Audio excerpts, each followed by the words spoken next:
Come. Which of the following combination is correct about Piaget's stages of cognitive development. दो statement है, पहला statement और दूसरा statement पढ़ना है, फिर कंक्लूजन ड्रॉ करना है। फटाफट से बताओ। पहला क्या है, बच्चे तार्किक सोच में संलग्न होना शुरू करते हैं औपचारिक संचालन चरण में। औपचारिक यानी 11+ ईयर्स।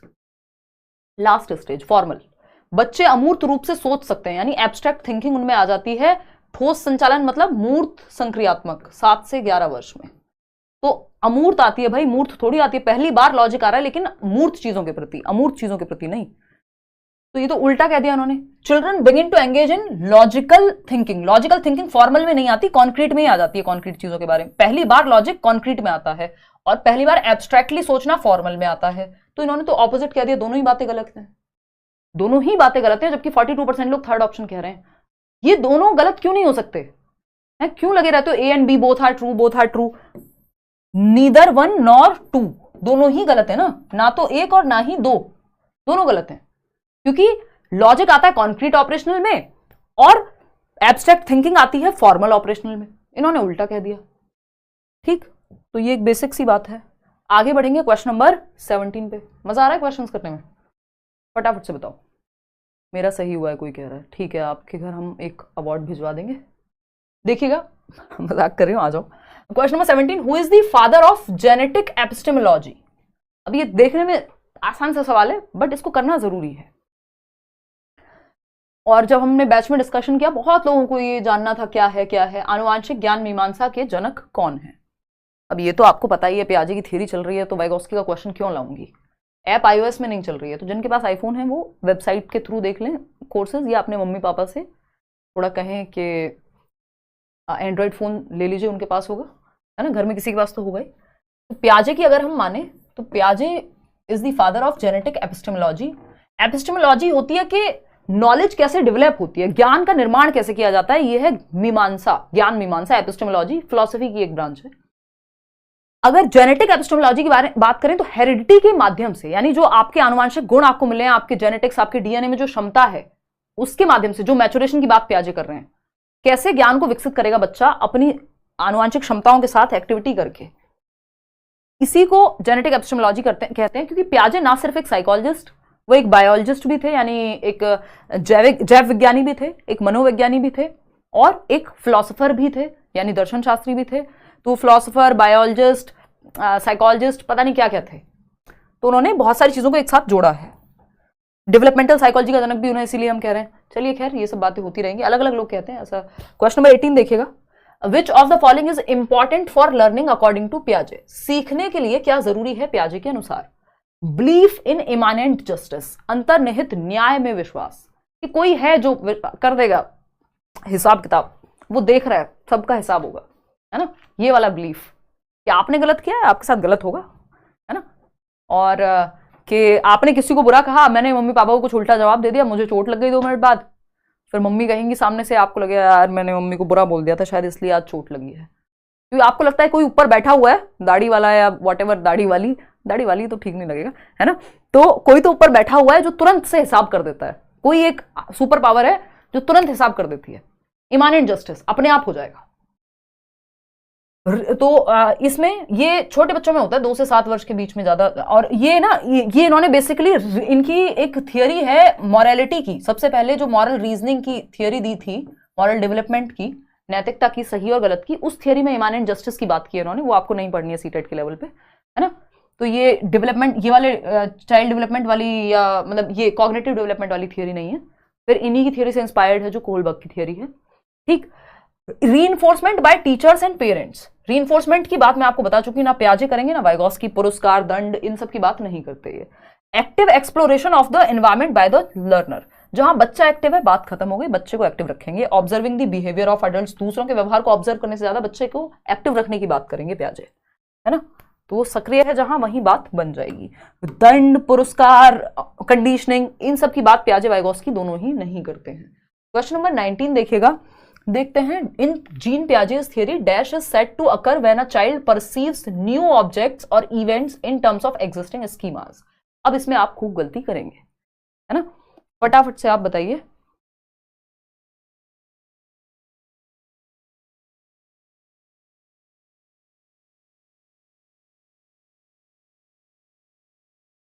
देखिएगा, कहाँ लाइव नहीं चल रही एंजल पांडे क्लास? बिल्कुल लाइव चल रही है।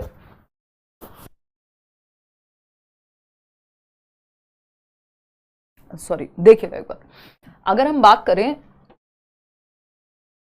यार नेक्स्ट वीक से हो सकता है आप लोग रेडी रहना कि मैं शाम को 7 बजे कर दूं ये वाली क्लास। बहुत लेट हो जाता है और पिछले 8 साल से सेम टाइम पे क्लास लेके मैं थोड़ा सा बोर भी हो गई हूँ, तो मेरी भी शाम में थोड़ी बच जाएंगी, है ना। थोड़ा बाहर निकल के थोड़ा देखूँ, दुनिया में लोग मिल रहे हैं, कॉफ़ी पी रहे हैं, तो थोड़ा ज़्यादातर चीज़ें बंद हो जाती हैं जब तक ये क्लास खत्म होती है 11 बजे रात को। तो कोशिश रहेगी मेरी नेक्स्ट वीक कुछ सेटिंग बिठा के, क्योंकि ऐप में ये हो पाएगा नहीं हो पाएगा अभी पता नहीं, देखा जाएगा। क्योंकि ऐप में क्लासेस हैं उस हिसाब से कि ये यूट्यूब वाली क्लास 7 बजे कर दूं मैं। देखना एक बार, in Jean Piaget's theory dash is said to occur when a child perceives new objects और events in terms of existing schemas. यानी पियाजे के अनुसार कौन सी चीजें जो होती है जब एक बच्चा परसीव करता है नए ऑब्जेक्ट्स और इवेंट्स को अपने एग्जिस्टिंग स्कीमा के अनुसार। आपको दिक्कत नहीं हुई? क्योंकि इसमें अगर मैं ऐड कर दूं, अच्छा एक काम करो, ये ऑप्शन हटा देती हूं, मैं यहां पे लगाती हूं एकोमोडेशन। अब जवाब देना, अब जवाब देना। एकोमोडेशन बोले तो समायोजन, ये ऑप्शन इजी थे इसमें, इसलिए आप आसानी से निकल गए इससे। समायोजन, हम अपनी टीम को बोलेंगे थोड़ा। देखिएगा, मन कर रहा है किसी का जवाब देने का? फटाफट से नया क्वेश्चन, 4th ऑप्शन हटा दिया। अब किसी का मन नहीं कर रहा, सब चिपक चुके हैं, क्योंकि आपको पता है ये ऑप्शन में है ही नहीं, आपने बनाया है अभी अभी, है 1% लोग बढ़े हैं। देखना एक बार, समझते हैं कहानी क्या है। नो मैम, टाइम यही रहने देना मैम। होता है 7 बजे, क्या होता है ये तो बताओ दीप्ति। मैं एक बार पूछ लूंगी आपसे, कम्युनिटी पे ना एक पोल डाल दूंगी, या लास्ट में आज एक पोल में आप बता देना 7 बजे रखें क्लास के 9 बजे, है ना। एसिमुलेशन, देखो सिंपल बात है, अगर यही परसीव की जगह ट्रांसफॉर्म लिखा होता तो कहानी बदल जाती, ठीक है ना, फ्री एकोमोडेशन हो जाता। अगर मैं बात करूं, यहां पे बात हो रही है जीन पियाजे के सिद्धांत के अनुसार डैश तब घटित होता है जब कोई बच्चा मौजूदा स्कीमा के संदर्भ में नई वस्तुओं या घटनाओं को देखता है। यानी मुझे पता है कि एक एनिमल जिसका एक हम्प होता है, एक कुबड़ होता है, वो उसका नाम हॉर्स होता है। एक दिन मैंने कैमल देखा, यानी ऊंट देखा, और मैंने कहा हॉर्स है, बड़े वाला हॉर्स है। इसका मतलब जो मैं जानती हूं उसके आधार पे मैंने क्या किया, नए ऑब्जेक्ट को परसीव किया है, तो ये एसिमुलेशन है। अभी एकोमोडेट मुझे जरूरत तब पड़ेगी जब मुझे ये ट्रांसफॉर्म करना पड़ेगा एग्जिस्टिंग नॉलेज को, कि कोई मुझे कहेगा नहीं नहीं ये हॉर्स अलग होता है बेटा और ये कैमल अलग होता है, घोड़ा और ऊंट अलग होते हैं, तब मेरे दिमाग में सर में दर्द होगा, डिसइक्विलिब्रियम होगा, असंतुलन होगा। अच्छा, फिर मैं एक नया स्कीमा बनाऊंगी और कहूंगी कि हाँ कैमल अलग है और ये हॉर्स अलग है। तो अभी तो ये सिंपल एसिमुलेशन है कि एक बच्चा है जो दाल चावल मिक्स करके खाना सीख रहा है। जब एग्जिस्टिंग स्कीम के आधार पर बात हो रही है, यानी जितना वो आज जानता है स्कीमास के आधार पर, परसीव्स न्यू ऑब्जेक्ट्स और events in terms of existing schema, कुछ फिट कर रहा है एग्जिस्टिंग स्कीमा में। अगर मॉडिफाई करता प्रीवियस स्कीमा को या फिर ट्रांसफॉर्म करता प्रीवियस स्कीमा को, तब यहां पे एकोमोडेशन हो जाता, एडजस्ट करता तब एकोमोडेशन हो जाता। लेकिन एग्जिस्टिंग स्कीम लिखा हुआ है तो बात नहीं बनेगी। क्वेश्चन नंबर 20 देखिएगा, यहां पे क्या होता है भाई, Despite their abilities to solve different kinds of problems, dash children still cannot think hypothetically. बच्चे hypothetically यानी अभिकल्पनात्मक रूप से नहीं सोच पा रहे। लॉजिक आ गया बट सोच नहीं पा रहे। कोई कह रहा 7 बजे तो आपकी क्लास होती, तो वो ऐप की क्लास एडजस्ट होगी तभी तो हो पाएगी। तभी तो मैं कह रही हूँ अभी देखा जाएगा कि अगर 7 बजे ऐप की क्लास उसको और पहले ले आते हैं या कुछ इधर उधर करते हैं तो यूट्यूब पे 7 बजे रख पाएंगे, अदरवाइज नहीं। तो अभी मैं कह रही हूँ संभावना है इस चीज़ की, अभी पक्की बात नहीं। मैं आपसे भी पूछ लूंगी, अगर आप लोग कहेंगे कि 7 बजे ठीक रहेगा तो 7 बजे रख लेंगे, नहीं तो जैसे चल रहा है चलने देंगे। मत देखने दो हमें शाम में, कोई बात नहीं, रातें देख लेंगे। देखो एक बार फटाफट से बताओ, 52% लोग कह रहे हैं विभिन्न प्रकार की समस्याओं को हल करने के लिए उनकी क्षमताओं के बावजूद बच्चे अभी भी काल्पनिक रूप से नहीं सोच पा रहे। हिंदी इसकी ठीक नहीं है। हाइपोथेसिस होता है परिकल्पनात्मक रूप से, यानी लॉजिक के बेस पे हाइपोथेसिस, कि अगर कोई प्रॉब्लम सॉल्व की जा सकती है तो उसके बेस, एक लॉजिक के बेस पे आप एक इमेजिनेशन करते हैं कि ये प्रोबेबल सॉल्यूशन हो सकते हैं। तो हाइपोथेसिस आती है आपकी फॉर्मल ऑपरेशनल में, लेकिन यहां आ नहीं पा रही क्योंकि लॉजिक तो आ गया लेकिन हाइपोथेसिस नहीं कर पा रहे हैं। हाइपोथेटिको डिडक्टिव रीजनिंग आती है कहां, इंडक्टिव रीजनिंग आ गई है, एग्जाम्पल टू रूल जाना कॉन्क्रीट ऑपरेशनल में। तो इसका मतलब बच्चा 7 से 11 में है, मूर्त परिचालन में है, या मूर्त संक्रियात्मक में है ना, फॉर्मल में नहीं है अभी, क्योंकि हाइपोथेसिस आ जाती है अगर वो फॉर्मल में होता कि वो इमेजिन करके समझ जाता कि यार अगर अभी मुझे लग रहा है कि इलेक्शन है बीच में, तो इलेक्शन तब तक नहीं होंगे, फिर ये होगा, फिर गवर्नमेंट फॉर्म होगी, इसका मतलब D+B का पेपर बाद में निकलेगा। हाइपोथेसिस, जैसे मैं कुछ दिन पहले आपसे कह रही थी कि अगर कुछ दिन और नहीं आया सीटेट का जो नोटिफिकेशन है, 12 तारीख से आचार संहिता लगने वाली थी, मॉरल कोड ऑफ कंडक्ट, तो उसके बाद नई वैकेंसी नहीं निकल पाएगी। ये बेसिक लॉजिक है ना, हाइपोथेसिस है, ये मेरी इमेजिनेशन, लेकिन लॉजिक के बेस पे, बिना लॉजिक के नहीं है। तो ये फॉर्मल ऑपरेशनल स्टेज में आएगी, या एब्स्ट्रैक्ट थिंकिंग वहीं पे आएगी, और ये एब्स्ट्रैक्ट है क्योंकि सामने नहीं है ना चीजें। क्वेश्चन नंबर 21 देखिएगा, अकॉर्डिंग टू जीन पियाजे theory of cognitive development in which stage children gain the ability to seriate objects in a specified order. एक निर्दिष्ट क्रम में लगाना सीख जाते हैं बच्चे पियाजे की किस स्टेज में? सीरिएट यानी सीरिएशन, छोटे से बड़ा, बड़े से छोटा, ये क्या है, सबसे बड़ा, फिर उससे छोटा, फिर उससे छोटा, फिर उससे छोटा, फिर सबसे छोटा। स्कूल में किया होगा ना ये सब, जब प्रेयर के लिए, असेंबली के लिए एक लाइन बनती होगी, तो सबसे छोटे बच्चे को सबसे आगे, फिर जैसे जैसे हाइट बढ़ती जाएगी सबसे लंबे वाले बच्चे को सबसे पीछे खड़ा करते हैं लाइन में, ये असेंडिंग ऑर्डर है ना। सबसे लंबे बच्चे को आगे खड़ा कर रहे हैं और फिर उसके हिसाब से जो उससे छोटा है फिर उससे छोटा है उसको पीछे लगाते जा रहे हैं, तो क्या होगा? डिसेंडिंग ऑर्डर हो जाएगा। अपवर्ती और अनुवर्ती क्रम में लगाना चीजों को, ये क्या है? सीरिएशन कॉन्क्रीट ऑपरेशन में आता है, C फॉर कॉन्क्रीट और C फॉर 3 क्षमताएं, CCS। कंजर्वेशन संरक्षण जिसको हम कहते हैं कि शेप और साइज के बदलने से क्वांटिटी सेम रहती है, वॉल्यूम सेम रहता है, ये है कंजर्वेशन संरक्षण। कि ग्लास में पानी 200 ml है, 200 ml रहेगा, बाल्टी में डालो, ग्लास में डालो, किसी में डालो, रिवर्स कर पाएगा अपनी सोच को कि पानी बर्फ बन सकता है और बर्फ पानी बन सकती है, कंजर्वेशन आ जाएगा। क्लासिफिकेशन है अलग अलग क्षमताओं के आधार पे, अलग जो ट्राइंगल है उसको ट्राइंगल के आधार पे अलग कर दिया, जो ग्रीन कलर का है उसको ग्रीन कलर के आधार पे, तो ये क्लासिफिकेशन है, वर्गीकरण। और तीसरी चीज है सीरिएशन, क्रम में लगाना। ये तीनों चीजें कॉन्क्रीट ऑपरेशनल में ही आ जाती हैं बच्चे में, है ना, 7 से 11 में। तो मूर्त संक्रियात्मक अवस्था है, सिंपल आंसर। बात ठीक है या नहीं? बिल्कुल ठीक है। चलिए आगे बढ़ते हैं, क्वेश्चन नंबर 22 देखते हैं। 22वां सवाल फटाफट से देखेंगे। अकॉर्डिंग टू जीन पियाजे एन ऑनगोइंग प्रोसेस, एक ऑनगोइंग प्रोसेस है, चल रही है, which refines and transforms mental structures is called dash. बताइए फटाफट से। जीन पियाजे के अनुसार एक सतत प्रक्रिया जो मानसिक संरचनाओं को परिष्कृत और परिवर्तित करती है उसे डैश कहा जाता है। डेफर्ड इमिटेशन जन्म से 2 वर्ष में आता है। बच्चे ने देखा पापा को शेव करते हुए, मम्मी को मेकअप करते हुए, कुछ दिनों बाद वो भी मेकअप में नहाया हुआ मिला, यानी उसने विलंब करके दिमाग में रख लिया था अपनी मेमोरी के आधार पर, बाद में इमिटेट किया, नकल किया। ये है डेफर्ड इमिटेशन, जन्म से 2 वर्ष के अंदर आएगा। ऑब्जेक्ट परमानेंस आपको पता ही है, जो चीज सामने नहीं है, out of sight out of mind नहीं होता, ये भी जन्म से 2 वर्ष में ही आ जाता है। एसिमिलेशन है कि अकोमोडेशन, तो ये दोनों तो हटा लो, यहाँ कोई सेंस नहीं बना रहे। C या D में से एक होगा। 47% लोग कह रहे हैं C होगा, 28% लोग कह रहे हैं D होगा, तो 47% लोग इसमें गलत हैं। आत्मसातीकरण नहीं होगा इसका आंसर। क्यों नहीं होगा समझते हैं। अकॉर्डिंग टू जीन पियाजे एन ऑनगोइंग प्रोसेस, एक ऑनगोइंग प्रोसेस है which refines and transforms mental structures. Refine कर रही है जो अभी मेंटल स्ट्रक्चर बना हुआ है, और ट्रांसफॉर्म कर रही है, यानी मान लो हॉर्स का, एक घोड़े का मेंटल स्ट्रक्चर बना हुआ था, थोड़ा सा बड़ा लिख देती हूँ उसको, है ना। ये एक हॉर्स है, घोड़ा है, और ये है एक कैमल यानी ऊंट। ठीक है, ठीक है बात। वो बिस्लरी वाला ऊंट याद कर लो, बिस्लरी के ऐड में आता था ना। घोड़ा है ये, सुल्तान नाम था ना किसी घोड़े का, कोई तो एक कहानी थी, बचपन में पढ़ते थे हिंदी में। तो अब यहां पे ऑनगोइंग प्रोसेस चल रही है विच रिफाइंस एंड ट्रांसफॉर्म्स। अब ऑनगोइंग प्रोसेस क्या करेगी? भैया ये घोड़ा होता है, ये ऊंट होता है, इसको रिफाइन किया कि घोड़े में और ऊंट में क्या अंतर है, ठीक किया उसको, स्कीमा को, कि घोड़ा इसमें ये अंतर है, कैमल में ये अंतर है, बिल्ली अलग तरह की आवाज निकालती है, कुत्ता अलग तरह की, तो ये रिफाइन किया अपने बिल्ली वाले स्कीमा को। पता चले अगली बार कुत्ता देख के बिल्ली कह दो, अगली बार फिर से ऊंट देख के कहीं घोड़ा ना कह दो, तो रिफाइन कर रहे हो उसको, अच्छे से धार दे रहे हो कि घोड़ा एग्जैक्टली क्या है, ऊंट एग्जैक्टली क्या है। और ट्रांसफॉर्म कर रहे हो मेंटल स्ट्रक्चर को, मेंटल स्ट्रक्चर को चेंज कर रहे हो जहां जरूरत पड़ रही है, ताकि बैलेंस में रह सकें चीजें। जहां जरूरत पड़ी, कैमल का नया स्कीमा बनाया है ना, ताकि बैलेंस में रह सकें चीजें। जो जानते हो, जो दिमाग में है और जो दुनिया में देख रहे हो, वो रिफाइन होकर साथ में बैलेंस में काम करते रहे। इसी को इक्विलिब्रेशन कहते हैं। इसी को संतुलन कहते हैं।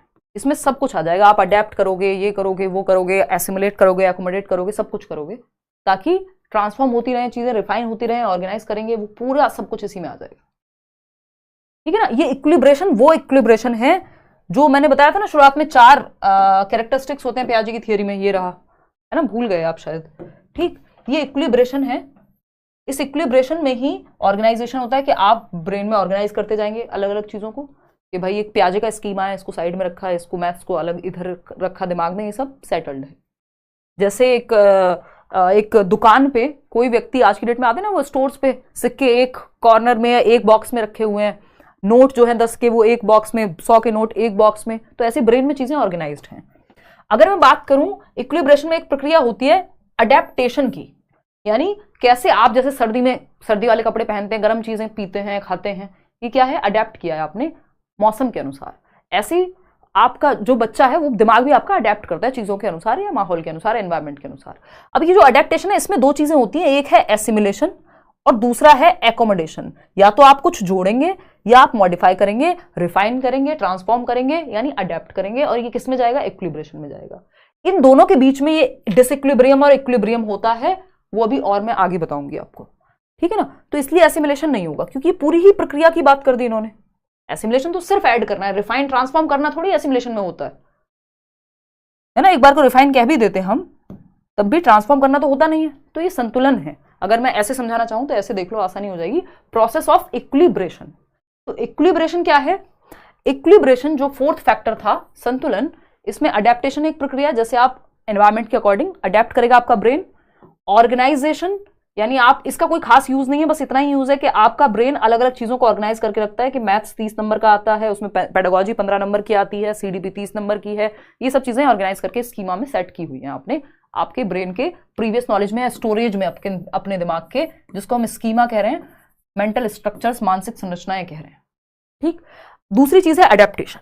अडेप्टेशन क्या कर रहा है आपका ब्रेन, ये सब जो आपका स्कीमा है ना, इसको स्टोरेज की जगह अगर मैं स्कीमा लिख दूं तो ये अपडेट कैसे होगा, इन्हीं प्रक्रियाओं के माध्यम से होगा कि आपका ब्रेन अडेप्ट करेगा, एसिमुलेट करेगा, एकोमोडेट करेगा, स्कीमा अपडेट होगा। क्वेश्चन पूछा जाता है। ठीक। एसिमुलेशन यानी आत्मसात करना, कुछ नया जोड़ेंगे एग्जिस्टिंग स्कीम में। एकोमोडेशन में आप मॉडिफाई करेंगे, ट्रांसफॉर्म करेंगे, है ना, यहां पे आप रिफाइन कर सकते हैं। तो एसिमुलेशन एकोमोडेशन आ गए। अब इन एसिमुलेशन और एकोमोडेशन के बीच में जो कि आते हैं अडेप्टेशन में, अडेप्टेशन आता है इक्विलिब्रेशन में, ये एसिमुलेशन और एकोमोडेशन के बीच में इक्विलिब्रियम, जिसको आप सोच रहे थे कि बैलेंस होता है ना, ये जैसे हमने देखा यहाँ पे कि हमने हॉर्स को, घोड़े को, ये पूछा हुआ क्वेश्चन है, ऊंट समझ लिया, फिर बच्चों को ठीक करना पड़ेगा, मॉडिफाई करना पड़ेगा, एकोमोडेट करना पड़ेगा पुराना स्कीमा। क्या है प्रोसेस, देखो एक बार अडेप्टेशन की प्रोसेस देख लो। अडेप्टेशन की प्रोसेस अगर हम देख रहे हैं यहाँ पे, सिंपल है। एसिमुलेट करना यानी जोड़ना या आत्मसात करना, ऐड किया आपने एग्जिस्टिंग स्कीमा में कुछ, आपको हॉर्स का स्कीमा था, घोड़े का स्कीमा था, आपने क्या देखा, घोड़ा देखा, आपने कहा हॉर्स है भाई, हाँ ठीक है, इक्विलिब्रियम में है, यानी दिमाग में जो था कि हॉर्स होता है ये, और जो दुनिया में देखा वो बैलेंस में है, यहाँ हॉर्स है।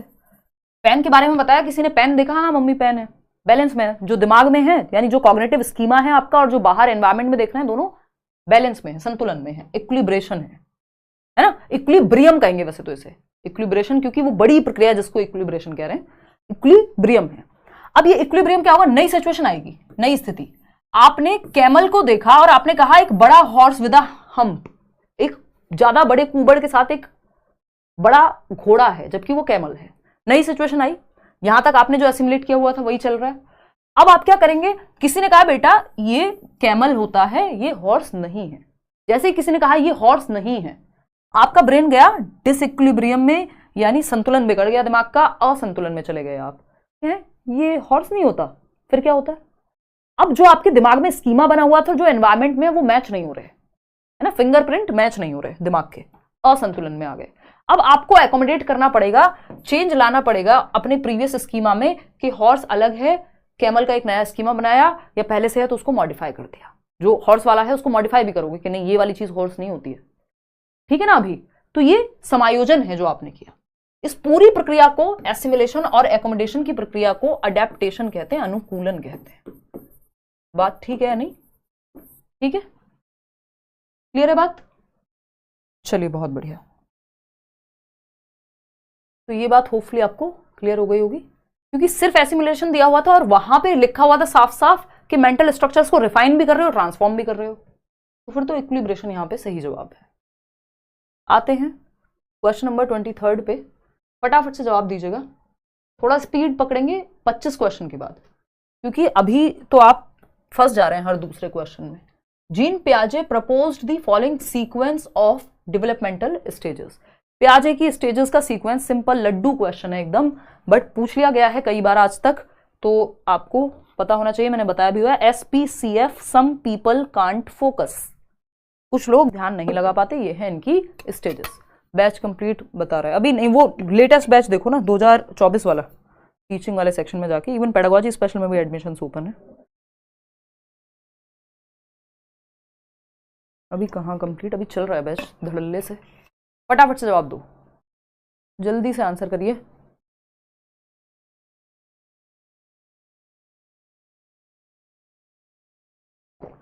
देखना एक बार, सेकंड ऑप्शन 86% लोग कह रहे हैं, यार इसमें तो कम से कम 90% लोग आंसर कर दूं।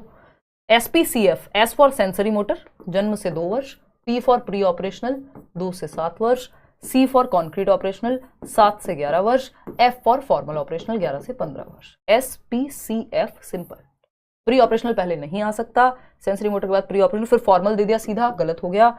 कॉन्क्रीट कहां से शुरू हो गया भाई, C से थोड़ी शुरू होगा, S से शुरू होगा। संवेदीगामक, जहां सेंसेस के माध्यम से और मोटर एक्टिविटीज के माध्यम से अपना जो 5 सेंसेस है, एक क्वेश्चन आता है कि कौन सी स्टेज में बच्चा अपनी आंखों से, अपने हाथों से, अपने कानों से या टच करके सोचता है, थिंकिंग करता है बाय हिज और her hands, years and eyes. तो सेंसरी मोटर स्टेज है वो, जहां अपने सेंसेस के माध्यम से बच्चा सोचता है, क्योंकि अपने ज्ञान का निर्माण वो एक्टिविटी करके, मोटर एक्टिविटीज चल फिर के चीजों को उठाएगा, टच करेगा, चलना सीखेगा तो जन्म से 2 वर्ष में, और अपने सेंसेस या तो किसी चीज को देखेगा, टच करेगा, फील करेगा, टेस्ट करेगा, मुंह में देके देखेगा टेस्ट कैसा आ रहा है ना, ये सब, या स्मेल करेगा, इन्हीं 5 सेंसेस से और अपनी मोटर एक्टिविटी से चल फिर के दुनिया की समझ बनाता है। इसलिए वो अपनी हाथों से, आंखों से, कानों से सोचता है। ठीक, चलिए खैर, तो एक ही ऑप्शन सही है, second option. Question number 24, question number 24 फटाफट से जवाब दीजिए। अकॉर्डिंग टू जीन पियाजे, which of the following questions will be answered only by the children in formal operational stage. औपचारिक संक्रियात्मक अवस्था 11 साल प्लस वाली जो स्टेज है, लास्ट वाली, उसमें कौन सा एक क्वेश्चन, इन 4 क्वेश्चन में से कौन सा ऐसा क्वेश्चन है जो सिर्फ फॉर्मल ऑपरेशनल वाला बच्चा ही सॉल्व कर पाएगा, यानी एब्स्ट्रैक्ट थिंकिंग। बात करो यार, नींद नहीं आएगी, बात कर लो। हाँ हाँ मोहम्मद जफर, बात करनी ही तो आते हैं, यहाँ इतने सवाल, इतने मुश्किल सवाल, इतने अच्छे सवाल हम कर रहे हैं, इतने सारे कॉन्सेप्ट्स क्लियर हो रहे हैं पियाजे के। कोई IPL देखने में बिजी है, कोई कह रहा है IPL देखो, कोई स्कोर बता दो, यार पढ़ लो यार, है? उनको फीस मिल गई है खेलने की, आपको देखने की मिल गई हो तो कर लो वो काम। अभी पेपर है, जरूरी ये चीज होनी चाहिए, कर लेना, देख लेना फ्री टाइम में। चलिए फटाफट से जवाब दो।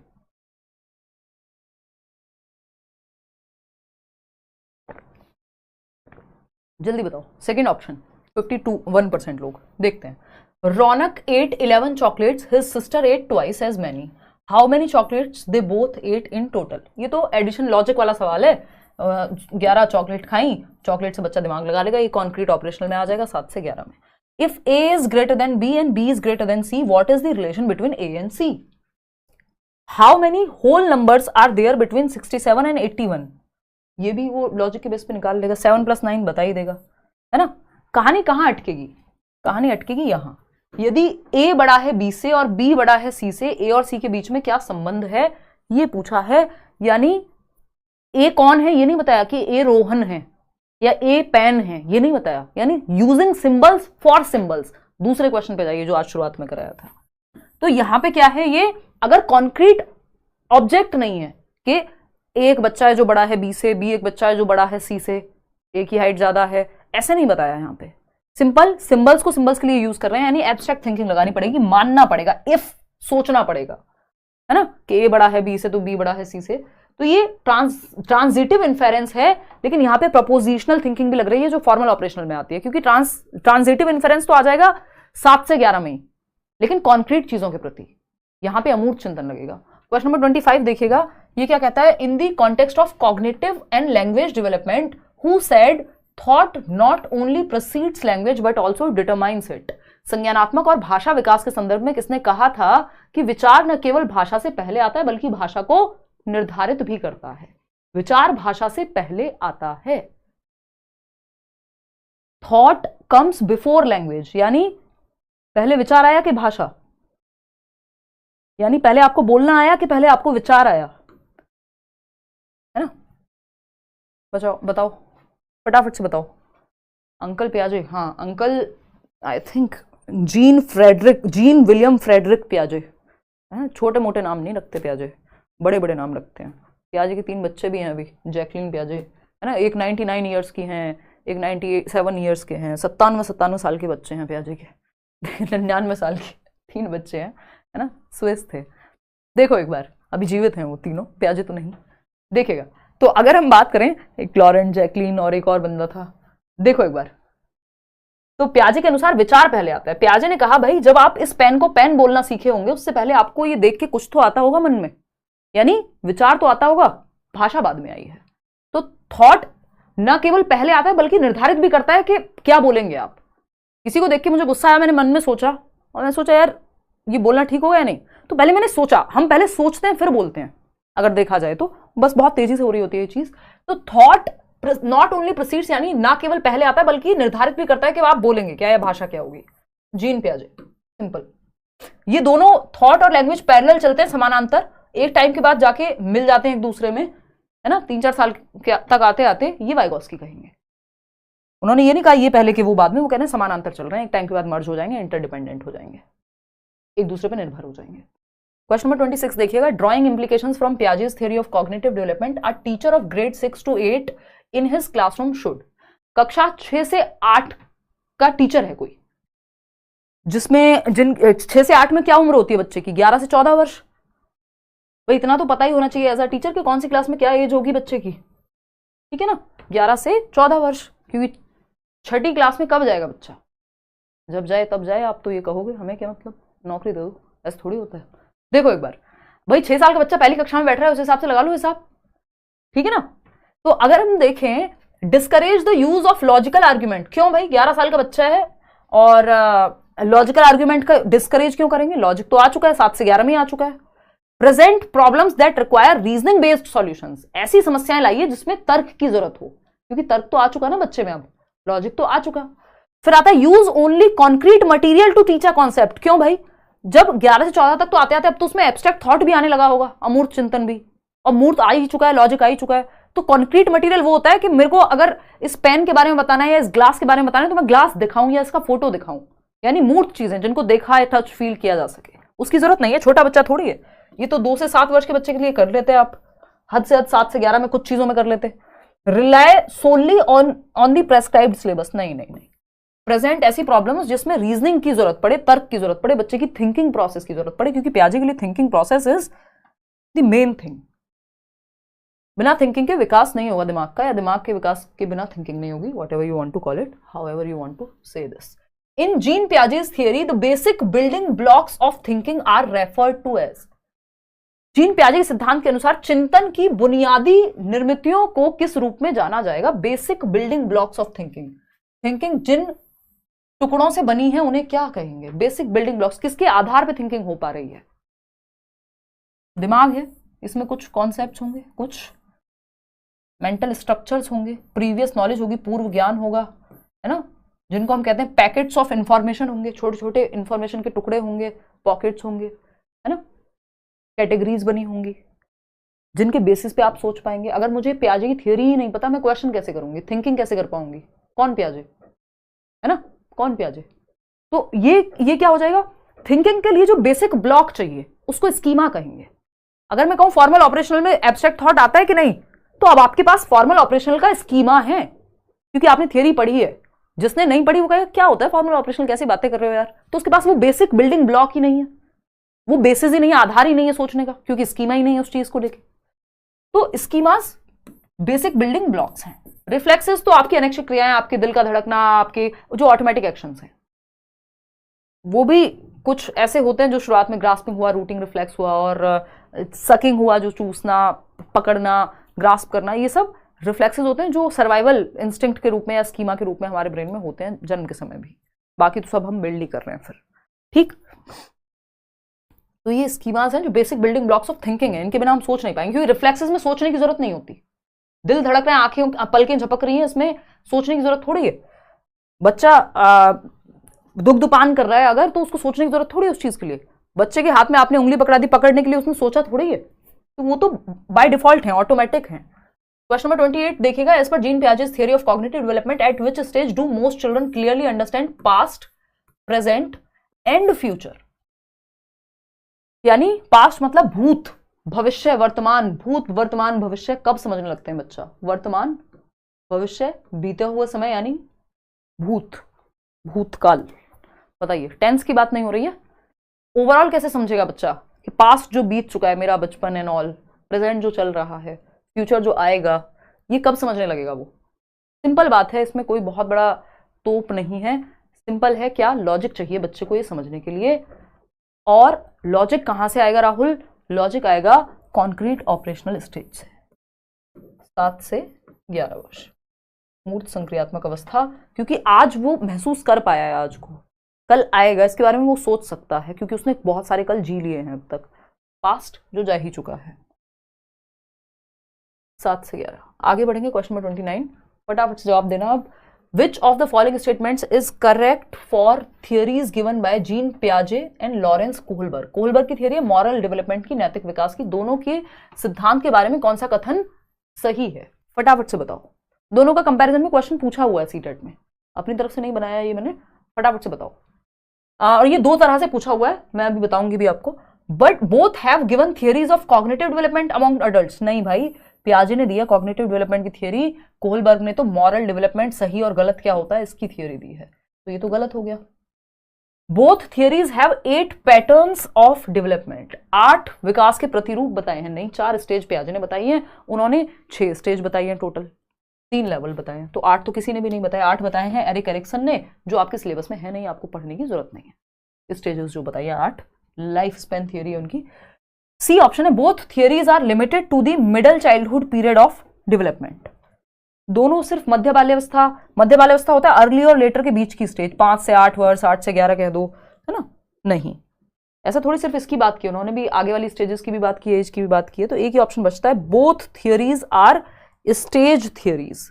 दोनों जो थियरीज हैं, दोनों जो सिद्धांत हैं, वो अवस्थाओं को प्रतिपादित करते हैं। एक में 8 स्टेज हैं, सॉरी एक में 6 स्टेज हैं और पियाजे की 4 स्टेजेस हैं, यानी दोनों ही स्टेज थियरिस्ट हैं। और अगर कहीं ना कहीं देखूं तो विकास को डिसकंटिन्यूअस भी मानेंगे, क्योंकि स्टेज में तोड़ दिया ना डेवलपमेंट को। भाई पियाजे क्या कहते हैं, वाइगोस्की कह रहे हैं डेवलपमेंट क्या है, कॉन्टिन्यूअस है। आज ही मैंने फिर से डिस्कस किया था, है ना? डेवलपमेंट क्या है, कॉन्टिन्यूअस है, यानी सतत प्रक्रिया है। क्या है? सतत प्रक्रिया है। ये देखो इतनी सुंदर ड्राइंग, ये है बैच की क्लास, और मुझे याद नहीं आ रहा कि मैंने आज बताया था इन लोग को, पता नहीं कहाँ गायब हो गया वो है, बट वो आज चित्र नहीं बनाया है, लिखा तो हुआ है। देखो सिंपल है, ये पूछा भी जा चुका है, चित्र के माध्यम से पूछे अगर, आपको जवाब देना है। ये है ऑप्शन ए और ये है ऑप्शन बी।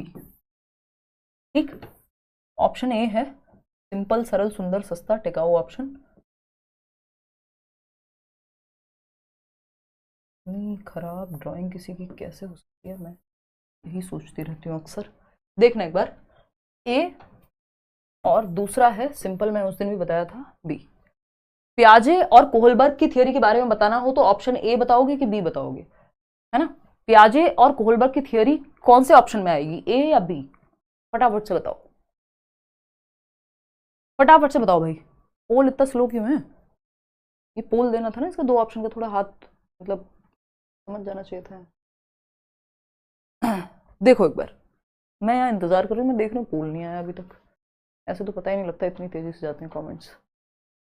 हाँ, आपका ओल्ड लेक्चर देख के आया हूँ, बहुत हेल्प मिल रही है इस क्लास में, चलिए बहुत बढ़िया। हाँ बिल्कुल मिलेगी, अगर आपने, मैंने कहा भी था परसों कि या तो आप यूट्यूब पे देख लीजिए, पुराना मैराथन वाला सेशन देख लीजिए, नहीं तो आप बैच में आ जाइए, सबसे बढ़िया है, शांति से पढ़ेंगे। 87% लोग ये कह रहे हैं, इसका मतलब अब आप समझ चुके हैं, मेहनत सफल हुई। कि पियाजे और जो कोहलबर्ग हैं, दोनों ही ये कह रहे हैं कि स्टेज थियरिस्ट हैं, स्टेज थियरिस्ट हैं, यानी विकास क्या है, डिसकंटिन्यूअस है, स्टेजेस में टूट के चलेगा, है ना? जन्म से 2 वर्ष, SPCF, है है ना, इतना विकास, फिर 2 से 7 प्री ऑपरेशनल इतना विकास, फिर नेक्स्ट स्टेज में इससे ज्यादा दिमाग का विकास, फिर सबसे ज्यादा दिमाग का विकास 11 साल में। तो ये अनिरंतर है विकास, डिसकॉन्टिन्यूअस है। ये वाइगोस्की हैं जो कह रहे हैं कॉन्टिन्यूअस है, एज मैटर नहीं कर रही। ठीक, एक और चीज है पियाजे और वाइगोस्की को लेके, दोनों के लिए जो ये स्टेजेस हैं ये फिक्स्ड हैं, या कोई भी व्यक्ति स्टेज देता है तो ऐसा थोड़ी इंडिया के लिए अलग, अमेरिका के लिए अलग। पियाजे की स्टेज आप स्विट्जरलैंड में भी वही पढ़ रहे हैं जहां से पियाजे हैं, आप इंडिया में भी वही पढ़ेंगे। अफगानिस्तान का बच्चा हो, अमेरिका का बच्चा हो, आपके घर का बच्चा हो, मेरे घर का बच्चा हो, है ना, अफ्रीका का बच्चा हो, अंटार्कटिका का बच्चा हो, कहीं दुनिया का बच्चा हो, स्टेजेस फिक्स्ड है, यानी इनवेरिएंट है, वेरिएबल नहीं है, चेंज नहीं हो जाएंगी स्टेजेस, फिक्स्ड है। दोनों स्टेज थियरिस्ट हैं और ये फिक्स्ड यूनिवर्सल स्टेजेस हैं, दुनिया में हर जगह यही स्टेजेस रहेंगी इनकी, ऐसा नहीं है कि इंडिया आए तो अलग हो गई। तो D option is the right answer, दोनों स्टेज थियरिस्ट हैं। क्वेश्चन नंबर 30 देखिएगा, 5 सवाल और हैं, आज थोड़ा सा लेट तक हम टिके हुए हैं ज़्यादा चीज़ें समझने को। अकॉर्डिंग टू जीन पियाजे, when a child is shown a toy and then it is hidden, एक बच्चे को एक खिलौना दिखाया जाता है और उसको छिपा लिया जाता है। Instead of forgetting about it, भूलने की बजाय ये बच्चा, the child tries to find that toy, ये इस खिलौने को ढूंढना शुरू कर देता है, भूलने की बजाय खिलौने को। छिपा दिया तो छिपा दिया, भूल गया, नहीं भूल रहा अब वो ढूंढता है। एक टाइम रहा होगा जब वो ढूंढता नहीं होगा, जब वो छोटा होगा, 2 महीने का बच्चा है मान लो, आपने उसे एक खिलौना दिखाया, उसने पकड़ के भी देखा, 2 मिनट में आपने उठा के रख दिया, वो भूल जाएगा उसके बारे में। लेकिन यही 2 साल का बच्चा है तो नहीं भूलेगा। हाँ, बहुत बढ़िया हबीब, बहुत बढ़िया। देखिएगा, थर्ड ऑप्शन कह रहे हैं कई लोग। देखना, अगर मैं बात करूं, अब बच्चा भूलने की बजाय खिलौना खोजने की कोशिश कर रहा है, तो मैंने आपको बताया इसी स्टेज की शुरुआत में इसकी कमी होती है। सेंसरी मोटर स्टेज में ये चीज आ चुकी है in the child and it is called object permanence, और ऑब्जेक्ट परमानेंस इसको कहेंगे। ऐसा नहीं है कि प्री ऑपरेशनल में ये स्टेज गायब, ये चीज गायब हो जाएगी, ये चाहे तो प्री ऑपरेशनल लगा सकते हैं इसमें, लेकिन ये कैरेक्टरिस्टिक किसका है, सेंसरी मोटर का ही, एज पर एनसीईआरटी भी। ठीक, तो C option is the right answer. चलिए खैर आगे बढ़ते हैं, फटाफट से क्वेश्चन सॉल्व करते हैं। 31वां सवाल देखिएगा, जवाब दीजिएगा। अगर हम देखें यहाँ पे, to facilitate cognitive development in children, Jean पियाजे gave importance to dash while Lev Vygotsky emphasized dash, यानी बच्चों में संज्ञानात्मक विकास को सुसाधित करने के लिए जीन पियाजे डैश को महत्व देते हैं, जबकि लेव वाइगोस्की डैश को महत्वपूर्ण मानते हैं। जीन पियाजे किसको महत्व देते हैं, एक्टिविटी को, क्रियाओं को, हाँ। वाइगोस्की लैंग्वेज को महत्व दे रहे हैं, हाँ ठीक है। पियाजे लैंग्वेज को नहीं, उतना नहीं। रिवॉर्ड को तो दोनों में से कोई नहीं देता। ठीक, तो अब हमें यहाँ पे समझना होगा कि ऐसा नहीं है वाइगोस्की एक्टिविटी के लिए मना कर रहे हैं बच्चे को, लेकिन आपको चूज तो एक ही ऑप्शन करना है। तो आपको ये समझना होगा, मैंने वाइगोस्की केस में आपको सिंपल बताया हुआ है, सोसाइटी, कल्चर, लैंग्वेज। वो तो कह रहे हैं लैंग्वेज ग्रेटेस्ट टूल है ह्यूमन बीइंग का, जिसके माध्यम से अभी मैं और आप बिना लैंग्वेज के नहीं समझ बना पाते। वाइगोस्की का कहना है ये। तो पियाजे के अकॉर्डिंग बच्चा एक्टिविटी करेगा, क्योंकि उनका एक्टिविटी पे ज्यादा जोर है, इसीलिए रेडिकल कंस्ट्रक्टिविस्ट हैं। वाइगोस्की सोशल इंटरेक्शन पे, लैंग्वेज पे इनका ज्यादा जोर है, इसलिए इनको हम सोशल कंस्ट्रक्टिविस्ट या रचनावादी कह रहे हैं। तो पहला ऑप्शन सही है, पियाजे ने क्रियाओं को महत्व दिया, जबकि वाइगोस्की ने भाषा को। चलिए क्वेश्चन नंबर 30 सेकंड देखिएगा फटाफट से। अब कुछ क्वेश्चन हैं, 3 ही हैं जो आपके डायरेक्ट मैंने मेंशन किया हुआ है कौन सी शिफ्ट में कब आए हैं। 13 जनवरी 2023 को जो ऑनलाइन पेपर था, पेपर 1 में मॉर्निंग शिफ्ट में। फटाफट से पढ़ के बताओ। असर्शन क्या है, a major criticism of Jean Piaget's theory is the consideration that children are active beings. Jean पियाजे के सिद्धांत की प्रमुख आलोचना है कि उनके द्वारा दिया गया विचार है कि बच्चे सक्रिय प्राणी हैं। ये आलोचना है, ये कोई आलोचना होती है? ये तो इनकी तारीफ है कि इन्होंने बच्चे को एक्टिव कहा है। ये इनकी आलोचना तो हो ही नहीं सकती, ये तो फॉल्स है। क्योंकि आलोचना ये है कि इन्होंने एक तरह से हेरिडिटी को बहुत ज्यादा महत्व दे दिया, कल्चर को शायद उतना नहीं दिया जितना दिया जा सकता था। ठीक है ना। और भी जैसे इन्होंने कहा कि जो 2 से 7 वर्ष के प्री ऑपरेशनल स्टेज के बच्चे हैं, हम बच्चे को ये सिखा सकते हैं कि ए बड़ा है बी से, बी बड़ा है सी से, प्री ऑपरेशनल में भी या कॉन्क्रीट में भी चीजें दिखा के, अगर उसको प्रॉपर ट्रेनिंग दी जाए, एनवायरमेंट अच्छा दे, तो प्री ऑपरेशनल में भी कुछ चीजें वो सीख जाएगा। और आजकल के बच्चे हैं जो कम एज में भी चीजें सीख जाते हैं। तो इन्होंने एज पे इतना फोकस कर दिया, तो लोगों ने कहा कि जो प्री ऑपरेशनल स्टेज है उसको बहुत कम इन्होंने आंका, और फॉर्मल ऑपरेशनल जो लास्ट स्टेज है उसको बहुत महत्व दे दिया। तो ये इनका क्रिटिसिज्म है बेसिक। ये नहीं कि बच्चे को एक्टिव रखा, ये तो अच्छी बात है। Children learn through passive reception. बच्चा पैसिव नहीं हो सकता, चाहे पियाजे हो चाहे वाइगोस्की हो। इवन रचनावादी पैसिव नहीं कहेंगे बच्चों को, दोनों ही गलत हैं। Both ANR are false, D option. ठीक है, 57% लोग सही दे रहे हैं जवाब। चलिए बहुत बढ़िया। क्वेश्चन नंबर 33 देख लीजिए कितना आप प्रीवियस ईयर सॉल्व कर पा रहे हैं। ये 2 फरवरी 2023 इवनिंग पेपर 2 का, और ये पूरा सेशन उसी हिसाब से होता है, पेपर 1 पेपर 2 कोई फर्क नहीं पड़ता, आप पेपर देने बैठेंगे नंबर पूरे लाएंगे। विच of the following is correctly matched pair. Sensory motor period में एप्लीकेशन ऑफ लॉजिक आ जाता है। भैया लॉजिक तो 7 से 11 में आएगा, इनका कौन सा बच्चा है जिसको जन्म से 2 वर्ष में लॉजिक आ जा रहा है। प्री ऑपरेशनल 2 से 7 वर्ष, रिवर्सिबिलिटी और डिसेंट्रेशन नहीं, जबकि डिसेंट्रेशन ही तो मुख्य दिक्कत है प्री ऑपरेशनल और कॉन्क्रीट ऑपरेशनल की, कि बच्चा पलट के नहीं देख पाएगा। स्कूल से घर, घर से स्कूल वाला जो कॉन्सेप्ट है, जो हम बहुत बार डिस्कस भी करते हैं, मैं अपना एग्जांपल भी देती हूँ आपको उसमें बैच में, कि वो उसमें दिक्कत है। ये पियाजे के भी अपने, और इनका तीसरा, इससे मुझे याद आया कि इन्होंने अपने बच्चों पे एक्सपेरिमेंट किए थे तीनों, तो इनका एक थियोरी का ये क्रिटिसिज्म भी है कि इन्होंने खुद के ही बच्चों पे एक्सपेरिमेंट किए, तो वी नेवर नो, तो वो भी एक क्रिटिसिज्म में ही आता है पियाजे के। तो उन्होंने वो देखा कि बच्चा घर से स्कूल तो जा पा रहा है, लेकिन स्कूल से घर आने में, रिवर्स करने में, जैसे 1 से 100 तक गिनती आप आसानी सुना देंगे, 100 से 1 पे दिक्कत होगी। ए से जेड तक आसानी सुना देंगे, जेड से उल्टा दिक्कत होगी। तो रिवर्सिबिलिटी का गुण 7 से 11 में आता है, प्री ऑपरेशनल में नहीं आता। कॉन्क्रीट ऑपरेशनल स्टेज, और यही डिसेंट्रेशन रिवर्सिबिलिटी की दिक्कत है कि बच्चों को लगता है कि भाई जो 5 सिक्के हैं 1-1 रुपए के वो ज्यादा हैं और 5 रुपए का नोट कम है क्योंकि वो 1 है। Concrete operational stage object permanence पहले आ जाता है भाई, फॉर्मल ऑपरेशनल में एब्स्ट्रैक्ट थिंकिंग आई, अमूर्त चिंतन, ये बात सही है, डी ऑप्शन ही एकमात्र सही उत्तर यहां है। 75% लोग सही जवाब दे रहे हैं। क्वेश्चन नंबर 34 देखिएगा, सेकंड लास्ट क्वेश्चन है आज के लिए। ये 11 जनवरी को आया इवनिंग शिफ्ट में पेपर 2 में, फटाफट से जवाब देंगे। आसान सा, आपका गांव कहाँ है बताएंगे, पढ़ लो अभी। हाँ, इतने दिमाग के फ्यूज, ब्रेन सेल्स जला जला के हम आपको कुछ चीज़ें सिखाना चाह रहे हैं, आप इधर उधर की बातों में लगे हैं। करेंगे इधर उधर की बातें संडे को करेंगे, देखना फटाफट से। रात के 11 बजे पढ़ रहे हैं, देखिए फटाफट से बताइए। अगर मैं देखूं यहां क्वेश्चन क्या है, क्वेश्चन है क्या कह रहे, होगा जो होगा हमें क्या। इन पियाजे's theory what process describes an infant's action when she changes the way she holds her hand as she reaches round objects as opposed to square ones। बहुत अच्छा क्वेश्चन है, ये मैंने बैच में भी कराया था, आपको याद होगा जो लोग बैच में हैं। बहुत प्यारा क्वेश्चन है, मतलब समझने के लिए बहुत ही अच्छा क्वेश्चन है। पियाजे के सिद्धांत के अनुसार कौन सी प्रक्रिया है जो एक शिशु की क्रिया का वर्णन करती है जिसमें वह गोलाकार वस्तुओं को की जगह समकोण वस्तुओं तक पहुंचने के लिए अपने हाथ को पकड़ने के तरीके को बदलता है।